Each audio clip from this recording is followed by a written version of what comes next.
Hello dear student, কেমন আছো? I hope প্রত্যেকে শুধু ভালো নয় ভীষণ ভালো আছো। স্ক্রিনের উপর একটা প্রশ্ন দেখা যাচ্ছে, তাই না? প্রশ্নটা কি বলা আছে দেখো।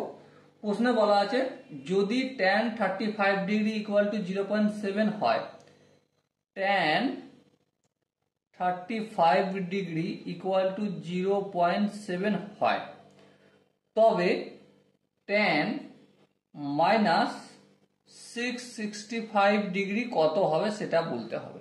ওকে, তো আই হোপ তোমরা এটা করতে পারবে। ভিডিওটা পজ করে তো তোমরা অবশ্যই এটাকে নিজেরা ট্রাই করো। ওকে, যেমন ধরো tan অফ মাইনাস 665 ডিগ্রি আছে, এটাকে আমরা tan অফ মাইনাস থিটা কি লিখি? tan of minus theta obviously minus tan theta করি, তাই না? হ্যাঁ ঠিক, তাহলে মাইনাস tan 665 ডিগ্রি লিখলাম। ওকে, এরপর মাইনাস tan এই 665কে ভাঙবো, এমন ভাবে ভাঙবো যেন 35 ডিগ্রিও পেয়ে যায়। তো দেখো 6 4 7 9 63, 7 ইন্টু 90 ডিগ্রি প্লাস 7 9 63, 630 হয়ে গেছে আর 35। দেখো 7 9 63, 630 প্লাস 35 665 ডিগ্রি হয়। হ্যাঁ হয়, তার মানে ঠিক আছে, নো প্রবলেম। আচ্ছা দেখো, যেহেতু এখানে 7 ইন্টু 90 ডিগ্রি হচ্ছে, তার মানে এই ট্যানটা হয়ে যাবে আমাদের cot 35 ডিগ্রি। কিন্তু তার সামনে প্লাস হবে কি মাইনাস হবে সেটা ডিফাইন করবে কি কোন কোয়াড্রেন্টে অবস্থান করছে।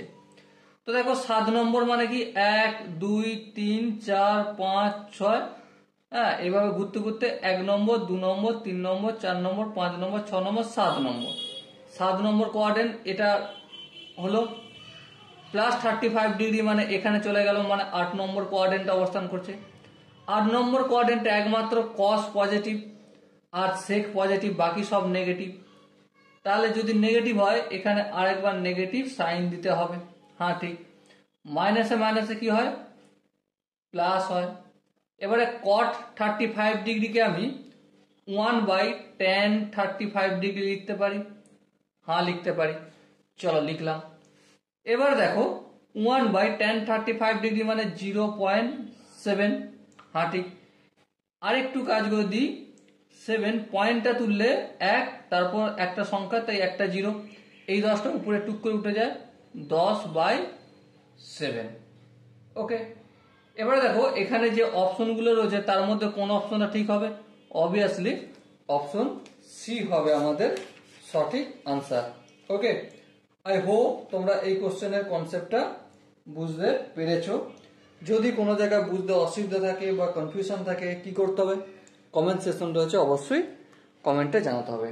আর দেখা হচ্ছে নেক্সট ভিডিওতে। ততক্ষণ পর্যন্ত ভালো থেকো, সুস্থ থেকো এবং জয় হিন্দ।